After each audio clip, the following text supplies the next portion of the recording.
What's going on, guys? It's your boy Agent back again for another Outerplane video. And for today, I'm going to be sharing with you everything I know about gears, especially for beginners. So gears are very important in Outerplane because without gears, you're not going to be getting past hard stages in this game. So yeah, that is why they are very important. And if you're a beginner, you shouldn't be focusing too much on best in slot gears. Yes, because of you really want to progress your account first. You want to unlock a lot of game modes available in the game.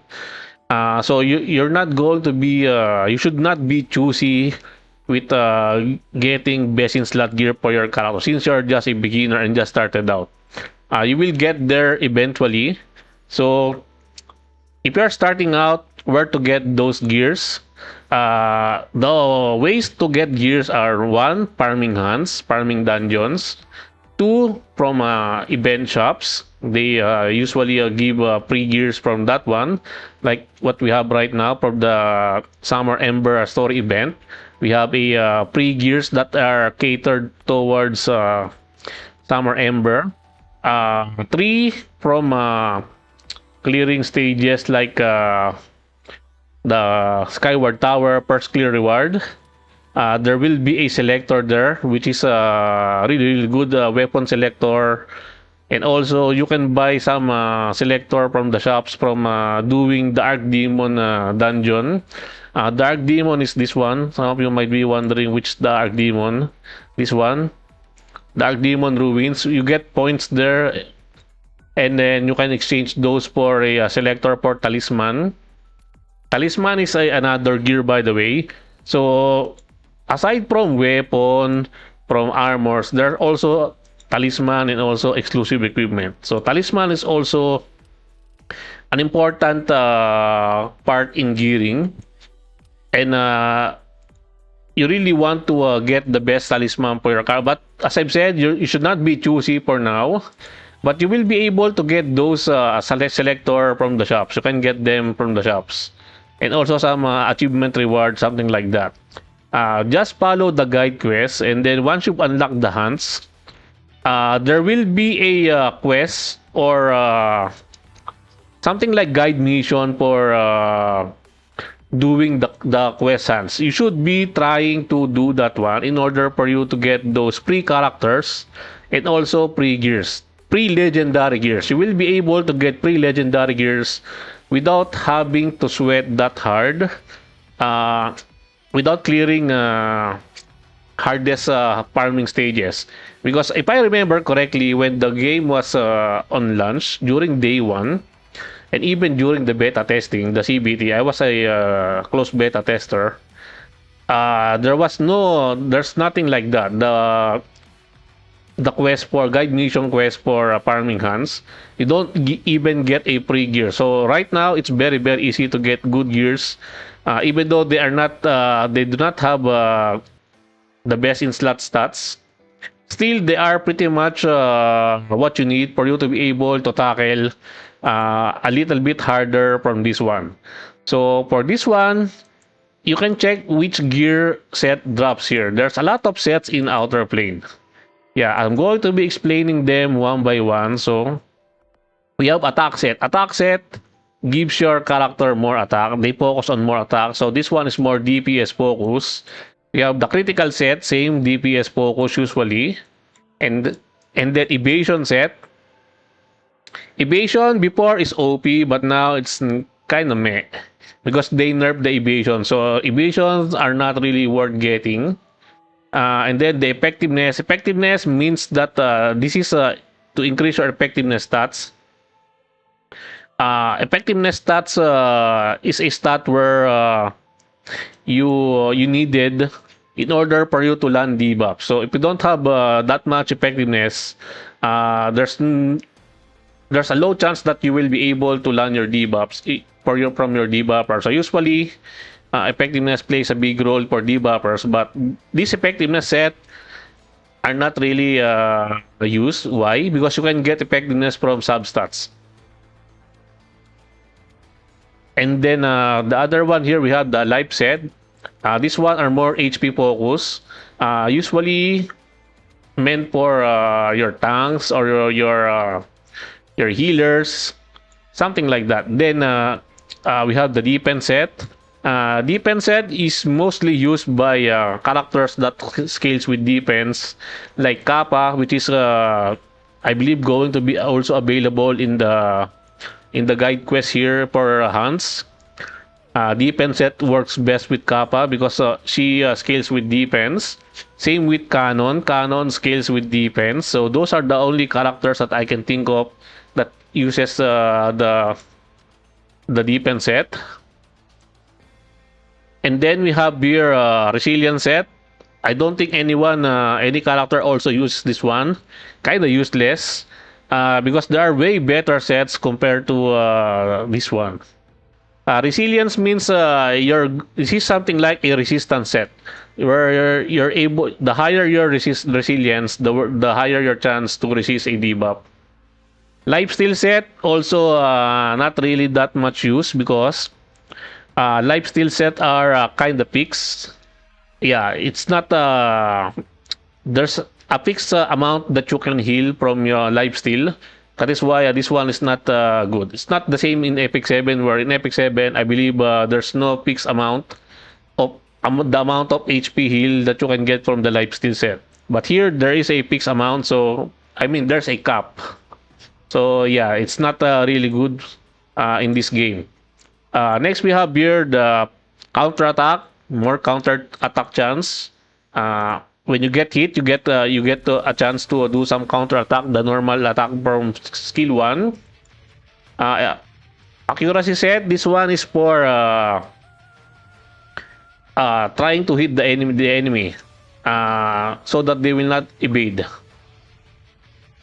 And then speed set, pretty much the generally set. This one should be your main priority in farming hunts, because a lot of characters uses the speed set.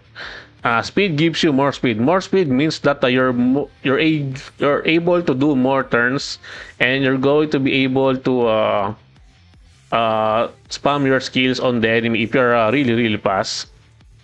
And then critical damage set, mostly for DPS.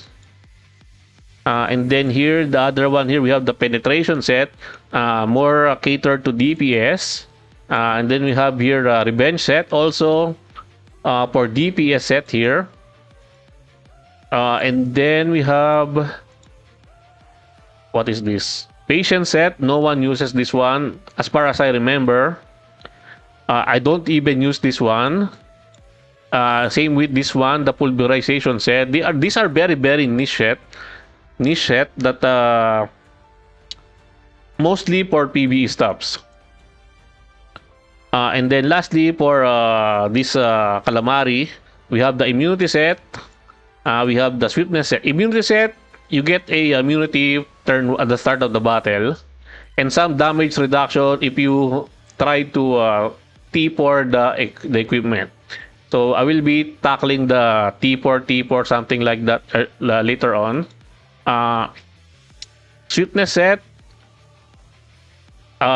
increases speed proportional to missing health. That's the thing with this one. This one is mostly used in PvP. Same with also with PvE. It also has some usage in PvE. Weakness set also. This one is for DPS. Augmentation set, same for DPS also. So yeah, those are the gear sets that you can farm here, and their corresponding set to which character they are meant to be. Now we have here the accessory and the weapon. This is where you farm your weapons, and there are very different types of but the good thing in Outerplane is that the weapons are classified per class. So you cannot use a defender class weapon and you will transfer that one into a mage type weapon. No, a mage cannot use a defender type weapon. So yeah, these are specific weapon class. So yeah, it's pretty self-explanatory here. Just read their description here. The best weapons here for DPS are usually violent sledgehammer, thumping knuckle duster for mage, And also, as you can see here, there are logos here. These icons pertains to the main stat that you can get from your weapons here. Weapon can be either attack percent, defense percent, and then HP percent. So take note that one. It's random here. Usually for DPS, you need attack percent. Unless they are different type of scaling, like for example canon is a defense scaler, so you might want a defense percent main stat from your weapon from canon. uh, for accessory, they also differs, especially the main stat here. Like for example here, this one. As you can see, these are the icons that you need to take into consideration when farming these hunts. Usually, speed main stat is the way to go. Usually, those are the pretty much the desirable gears. Speed main stat, you can get those from here, from Glycis. As you can see, there is a speed icon here. Same with, I believe, here. No, not here. Here. Yeah, you can get the speed main accessory here. The desirable main stat for accessories usually are speed, HP percent. What else? Yeah, only those two. Those are the only usually the main focus for getting those. But some characters prepare something like attack percent, critical chance, something like that, or critical damage. But in general, speed main stat should be the main priority. That should be your main priority in trying to get your gears. And also HP percent usually for your supports, tanks. But for mages, they usually prefer the speed, because this is where, I mean, the healers. The healers prepare the speed because this is where you can get the resurrection token, which means this one nasa auto revive. This is the best in slot gears for healers. So yeah, these are the stages where you can get your gear farming. And then Skyward Tower also offers some selectors. I cannot show the, because I've already cleared them, but I cannot see the other floors here. The rewards, the first clear rewards. But you will be able to get a selector. A selector is something like this. So I do have it, and I still have it not used, that one. Selector looks something like this. And as you can see, 6-star legendary weapon selection chest. You can preview the things that you can get here, and also they already have some substats here. So there's that. Another way to get good starting gears are from the shops. As I've said, right now we have an ongoing event, right? So you can get this one, the Blazing Sun and Azure Memory. These are really good for your tanks.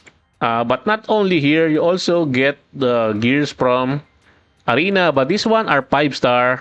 These are not really worth it. You should be using your Arena tokens in the Arena League. Yes, this is where you should be trying to spend your Arena tokens here. Get the attack set and then the speed set. Speed set already has some really good substats: attack percent, critical chance, speed here, accuracy. They are all really, really good, but they are not high rolled. High rolled and mid rolled and low rolled. There are those types of in substats. We will be tackling first. But first, let's talk about where you get those gears. So yeah, priority would be attack set and then speed set. Once you get this one, you're pretty much good to go. And you'll also be getting those gears from the, as I've said, in the hunt guide quest. Another way to get gears. Where's that one? Here in the adventure license. Although this one is pretty much end game stuff, because of maybe you can try to start doing a little bit of adventure quest from novice. You will be climbing them. Also, Survey Hub offers some gears, but they are 5-star. which are not really worth racing. Why?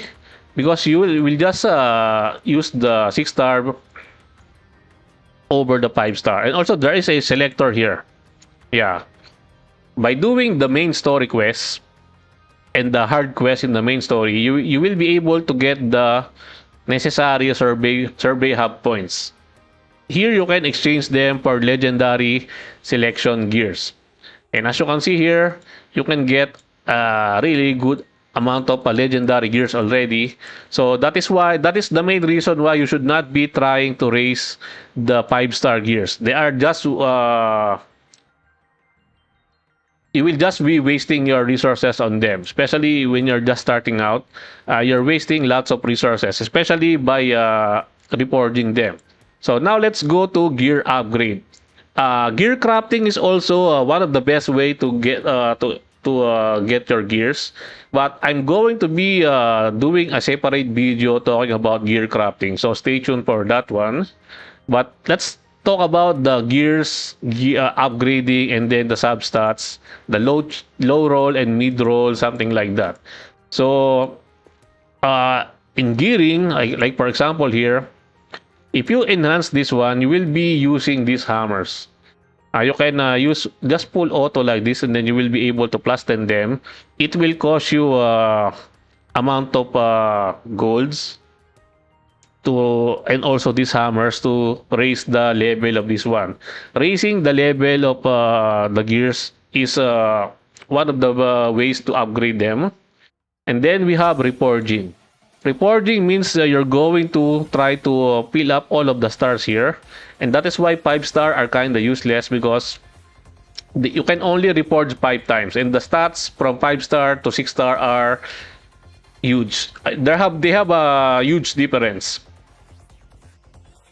And reforging means that you're going to be upgrading your stats here. And as you can see, there are bars here. This one is low roll from the start. If you're going to be starting to roll a or reforge a gear, you will see these substats here. One highlighted here means this one is low rolled. Two highlighted bar here means this one is mid roll, and then the highest roll that you can get from farming or even the event rewards are only up to here from 3. And when gear crafting also, you only get up to 3 here, so that this is already considered high roll. But there was a time where they put a godly gear on the shop, for but you need to spend real cash for that one, where the substats are all above 3, above high roll, which is insane, like 444 or 4433, something like that. Already at the base stat, having a 4 upgrade is already godly gear. And also the substats there are really good, like critical damage, crit chance, attack percent, and the speed. That is why if you will take a look at my something like my Demi Luna, I think my Demi Luna is using that one. If I enhance this one, as you can see, my reports here, they are pretty much bonkers. As you can see, they have 4433. This is what I'm talking about, that they release on the shop. This one is pay to win, by the way. So this one is really good. And then aside from reforging your gears, there is called breakthrough. Breakthrough, if you see here, you will be needing these glue knights here, or same duplicate of the gear. Like for weapons, you need to use the same type of legendary weapons to upgrade the chair. It's only up to chair 4, so you need 4 dupe copies, or you need the refined glue knight, which is pretty much accessible now in a lot of game events and shops. So you'll be, once you upgrade the chair, the main stat will increase. Yes, the main stat will increase. That is the best. That is the purpose of breakthrough, upgrading the main stats here of the weapon. Same with the the armors here. The breakthrough means that you're going to be upgrading the main stat, and also some of the set effect will improve. Like for example, if you're wearing a immunity set, where's my immunity set? Yeah, immunity set, as you can see, I don't know if you can see because of my yeah, I think that one is better. Immunity set, if you have it at T4, it will unlock the 4 set effect, which is permanently reduces damage taken by 30%, which is really good, especially for tanky characters. You cannot see this one when your gear is not T4. I don't know why they did not put that one. They should put that one even if they are not yet upgraded, so that players will be able to see the set effect when they are trying to upgrade the gears to break through T4. So yeah, that is the main thing. And also, if the substats are not to your liking, you can try to gamble and try to reroll the substats. You're going to be needing this material called transistor. We have two: change all or select and change. Change all means that you're going to roll the substats randomly. Like for example here, change stats. You can choose or not to choose between the two. So I'm not going to choose. So I'm just going to be picking the same one here. You can reroll for your substats if they do not have a if they have bad substats. And also, like for example here, I don't like effectiveness. I can just try to roll for another substat that I want. Like for example, I'm missing speed. I can try to get speed here, and I will be using a transistor individual here. And then I can reroll, and then it's still RNG. It's still a gamble, but getting for a perfect best in slot substats in Outerplane is not too much of a, what do you call this? It's not really it's not too much compared to something like Epic 7 or the other gacha games out there that has this type of gearing here. Uh, so yeah, that is the ways to upgrade gears, and what makes upgrade gearing, all the things that you can get from upgrading your gears, yada yada. And the video is already too long. It's already been 20 plus minutes. So yeah, I will be ending the video here for today. Tomorrow, watch out for my gear crafting guide. I will be doing that one. Right now, today I can only do one video per day because I've been very tired from work. So I'm sorry about that one. And I think that's it for me for today, guys. I hope you enjoyed this video. Please leave a like and subscribe. I'd really appreciate it if you could help me grow my channel more. And thank you to everyone who are supporting my channel. I appreciate every one of you. Until next time, peace.